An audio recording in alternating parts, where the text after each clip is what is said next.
মোৰ ইউটিউব চেনেললৈ মই আজি তোমালোকক স্বাগতম জনাইছোঁ।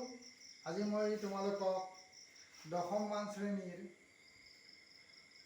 দ্বিঘাত সমীকৰণ বুলি যিটো অনুশীলনী চেপ্টাৰ আছিল তাৰ 4.2 অনুশীলনীৰ আজি 5 নম্বৰৰ পৰা মই অংকবোৰ তোমালোকক কৰি দিম। এতিয়া আমাৰ যিটো 5 নং দ্বিঘাত সমীকৰণ যিটো অনুশীলনী অৰ্থাৎ এক্সাৰচাইজ 4.2 এই 4.2 অনুশীলনী 5 আমি কৰিম। ইয়াত লিখা আছে যে কি লিখা আছে যে এটা সমকোণী ত্ৰিভুজৰ উচ্চতা ইয়াৰ ভূমিতকৈ 7 সেণ্টিমিটাৰ কম। উচ্চতা ভূমিতকৈ 7 সেণ্টিমিটাৰ কম। ধৰা হ'ল সমকোণী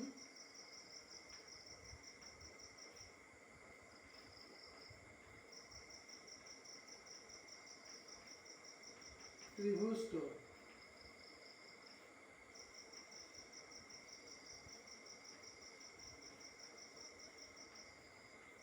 কি বুলি কৈছে উচ্চতা ভূমিতকৈ 7 সেণ্টিমিটাৰ কম। গতিকে ভূমি x, গতিকে সমকোণী ত্ৰিভুজটোৰ উচ্চতা কি হ'ব ভূমিতকৈ 7 সেণ্টিমিটাৰ কম। তাৰ মানে x মাইনাছ 7 আৰু কি দিয়া আছে অতিভুজটো 13 সেণ্টিমিটাৰ।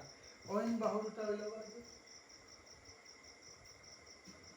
এতেকে সমকোণী ত্ৰিভুজটোৰ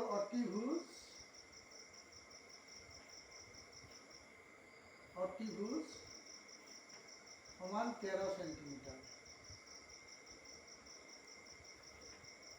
এতিয়া আমি জানো এই ত্ৰিভুজ এটা যদি হয় এনেকৈ সমকোণী ত্ৰিভুজ এইটো 13 হ'ল।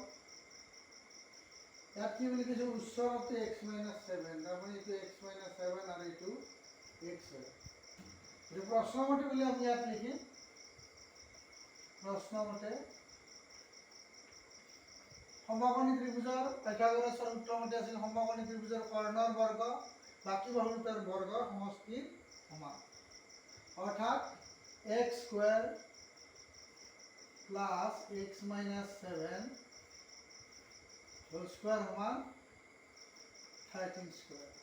ইয়াক যদি ভাঙি দাও এনেকুৱা হ'ব x square plus x square plus 49 হ'ব 2 into ab মানে 14 ax equal 169। এতিয়া x square plus x square এটো হ'ব 2x স্কোয়ার, এটো 14 এটো মাইনাস 14 x 49 এইফালে আলো কিন্তু মাইনাস হৈ আহিব আৰু প্লাস 249 গুচি যাব। গতিকে 9 ৰ পৰা 9 গলে 0, 6 ৰ পৰা 4 গলে 2 আৰু এটো হ'ব 120 ইকুয়াল 0 হ'ব। এটো আমাৰ দ্বিঘাত সমীকৰণ হৈ আছে। ইয়াক আমি 2 দিয়ে হৰণ কৰি দিব পাৰো। দিলে x স্কয়াৰ হ'ব মাইনাস 7x মাইনাস 60 ইকুয়াল 0। এতিয়া আমি এটো ওপৰত বিশ্লেষণ কৰিব লাগিব। দ্বিঘাত সমীকৰণ 5 12 60 12 ৰ 5 গিলে 7। গতিকে ইয়াক আমি এনেকৈ লিখিম x square minus 12x plus 5 12 60। গতিকে 12 ৰ 5 গিলে বিয়োগঘাত হ'ব আৰু এটো 60 সমান 0। তোমালোকে চাবা যে x কমন আছে x into x minus 12 হ'ব এটো plus 5 into x minus 12 equal 0 এটো 2। তাৰপিছত x minus 12 আমাৰ কমন আছে আৰু এটা হ'ব x plus 5 equal 0। ইয়াৰে পৰা আমি এনেকৈ লিখিব পাৰো x minus 12 equal 0।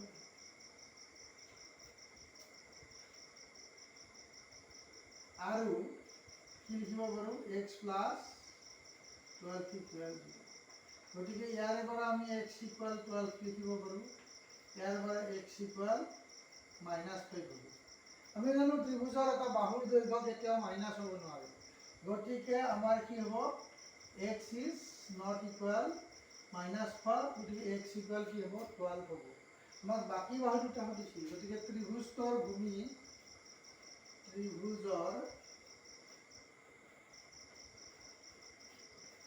ভূমি হ'ব কিমান, x মানে 12 সেন্টিমিটাৰ, আৰু ত্ৰিভুজৰ কি আছিল এটা উচ্চতাটো 12 -7 ইকুৱেল 5 সেন্টিমিটাৰ। এইটো হৈছে আমাৰ এনসাৰ। অৰ্থাৎ অনুশীলনী 4.2 5 নং যিটো প্ৰশ্ন তাৰ সমাধান হৈছে এইটো।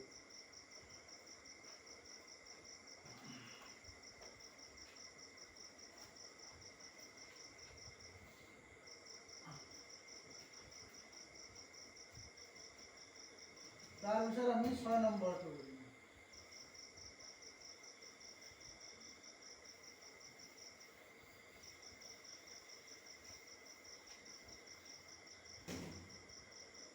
নম্বৰটোত দিছে কি, যে এটা কুটিৰ শিল্পই দৈনিক এটা নিৰ্দিষ্ট সংখ্যক মাটিৰ বাচন তৈয়াৰ কৰে। এদিন দেখা গ'ল যে প্ৰতিটো বস্তুৰ উৎপাদনৰ খৰচ টকাত, সেইদিনা উৎপাদিত বস্তুৰ সংখ্যা দুগুণতকৈ 3 বেছি।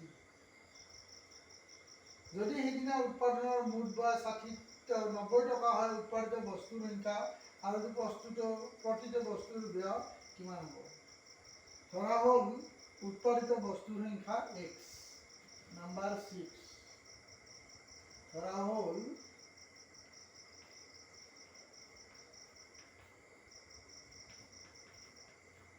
উৎপাদিত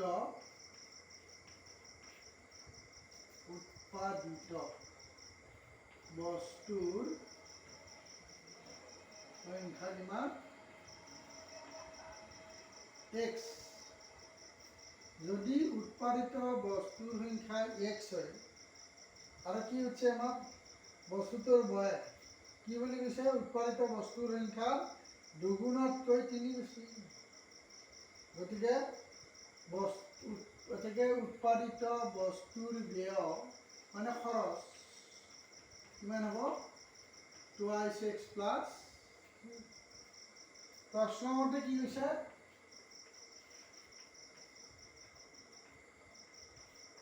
যে প্ৰথমতে বস্তুটো আৰু তাৰ উৎপাদিত বস্তুটোৰ পৰিমাণ সমান 90 টকা ব্যয় হয় বুলি কৈছে। গতিকে ইয়াৰ এনসাৰটো কি হ'ব উলিয়াব লাগে, x দি পূৰণ কৰিলে ইটো x² হ'ব plus 3x equal 90।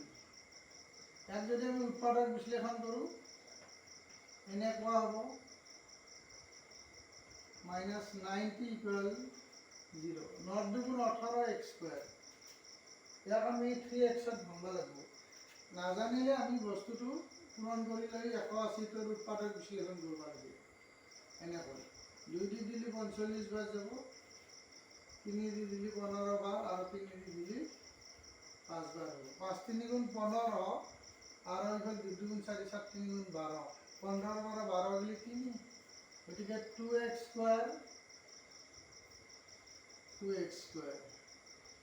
Minus 12x plus 15x minus 90 equal 0 হ'ল।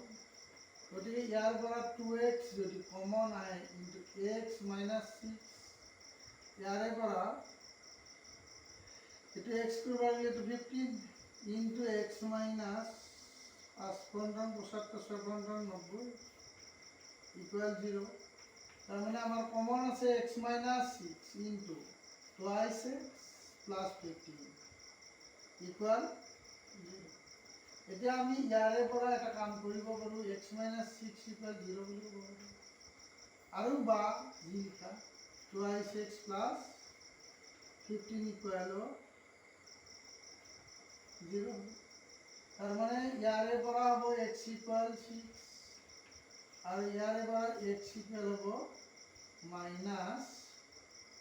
15/2 এতিয়া উৎপাদিত বস্তুৰ যিটো সংখ্যা আছে সি ঋণাত্মক হ'ব নোৱাৰে গতিকে x is not equal minus 15/2 গতিকে x square কিমান হ'ব 6 হ'ব যদি x equal 6 হয় উৎপাদিত বস্তুৰ সংখ্যা হ'ব গতিকে উৎপাদিত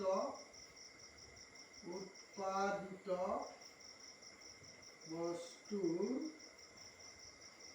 সংখ্যা কিমান হ'ব x ঠাইত 6টা আৰু উৎপাদিত বস্তুৰ ব্যয় কিমান হ'ব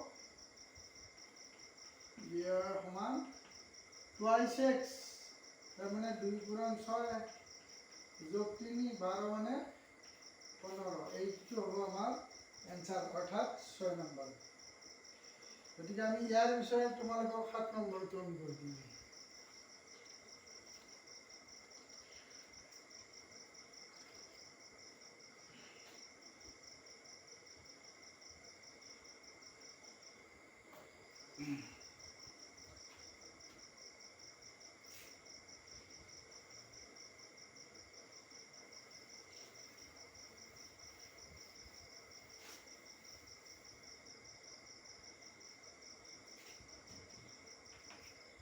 সাত নম্বৰত আমাক কি দিয়া আছে যদি x square minus 2px minus p square equal 0 তেন্তে p by x ৰ মান ল'ব লাগিব এটো a স্কয়ার এটো প্লাস p স্কয়ার দিয়ে গতিকে আমি এটোটো আমি এনেকৈ ডাইৰেক্ট আছে গতিকে আমি x minus p whole square equal 0 হ'ব তাৰ মানে কি হ'ব x minus p equal 0 তাৰ মানে x equal কি হ'ব আমাক হলে x by p by x ৰ মান এটাকে p by x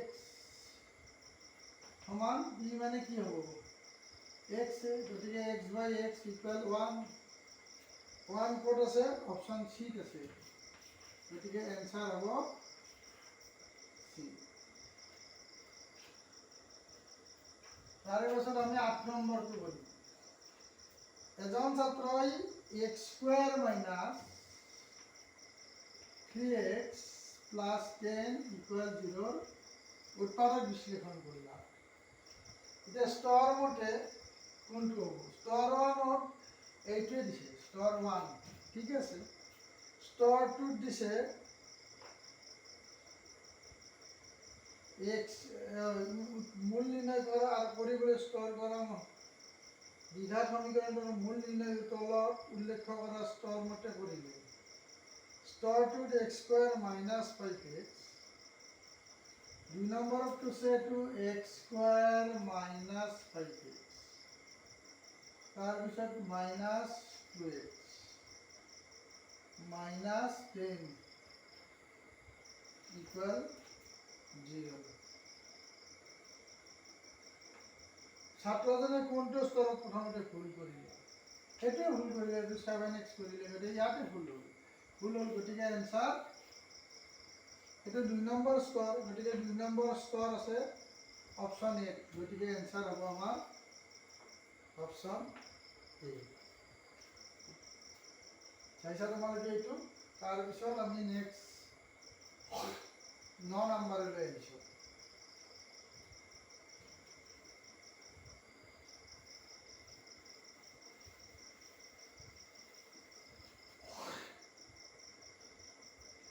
9 নম্বৰত দিছে 2x square minus 9x plus 4 দ্বিঘাত সমীকৰণৰ মূল দুটাৰ যোগফল আৰু পূৰণফল নিৰ্ণয় কৰা নাম্বাৰ 9 মূল দুটাৰ যোগফল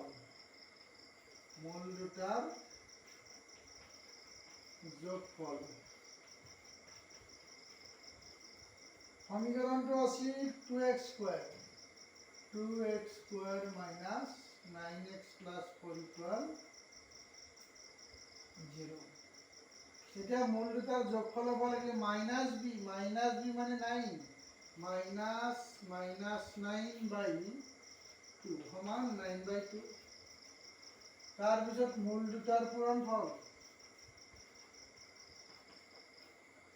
c by a, c মানে 4, a মানে 2 সমান 2। পূৰণফল যোগফল আৰু পূৰণফল নিৰ্ণয় কৰা। এতিয়া আমি ইয়াৰ যোগফল আৰু পূৰণফলটো আমি নিৰ্ণয় কৰিলোঁ সমীকৰণত। এটা 9/2 হ'ল আৰু এটা ছিংগল 2 হ'ল, এইটো এটা আৰু এইটো এটা হৈছে আমাৰ এনচাৰ। ইয়াৰ পিছত আমি 10 নম্বৰটো কৰিম।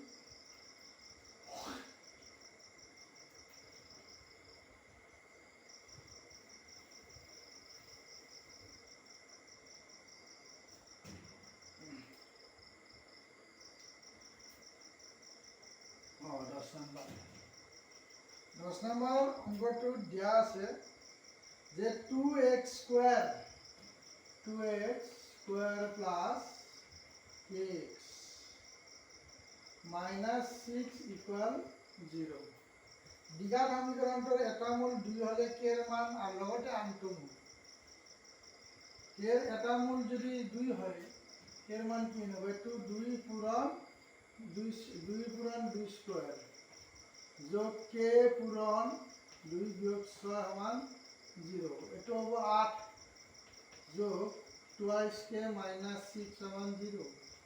তাৰ মানে 2 প্লাস 2k ইকুয়াল 0, অৰ্থাৎ টুৱাইস k ইকুয়াল -2 আৰু k ইকুয়াল -1 হ'ব। এতিয়া এইটো আমাক উৎপাদক বিশ্লেষণ কৰিব লাগে। এটা আনটো মূল লৈ ল'ব লাগে। আনটো মূল এটাটো 2 হ'ল, আনটো মূল হ'লে এইটো হ'ব 2x স্কোয়ার মাইনাস কি হ'ব? এইটো x -6 ইকুয়াল 0। আমি উৎপাদক বিশ্লেষণ কৰি উলিয়াব পাৰোঁ বা আমি বেলেগকৈ উলিয়াব পাৰোঁ। উৎপাদক যদি বিশ্লেষণ কৰি দিওঁ ইয়াক এনেহে হ'ব 6 × 12, এইটো -4x প্লাস 3x -6 ইকুয়াল 0। ইয়াৰ পৰা যদি আমি twice x common into x -2 হ'ব, এইটো 3 × x -2 ইকুয়াল 0। আমাৰটো x -2 কমনে, গতিকে এটা থাকি 2x প্লাস 3 ইকুয়াল 0। ইয়াৰে পৰা আমি x -2 ইকুয়াল 0 বা 2x plus 3 equal 0। x equal to ইয়াৰে পৰা এইটো আমি অলৰেডি পাম। আৰু এটা হ'ব ইয়াৰে পৰা x ইকুয়াল -3/2।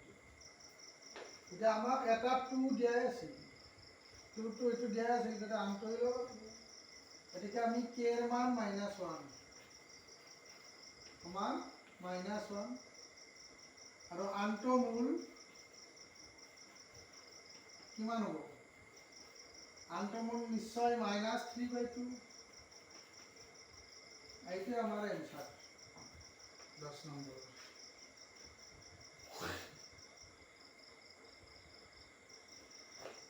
গতিকে তোমালোকে মোৰ অংকবোৰ কেনেকুৱা পাইছা মোক জনাবা। লগতে মোৰ চেনেলটো সাবস্ক্ৰাইব কৰি দিবলৈ নাপাহৰিবা। পাৰিলে মোৰ লগৰবোৰক পাকৈ তাৰমানে চেনেলটো শ্বেয়াৰ কৰি দিবা।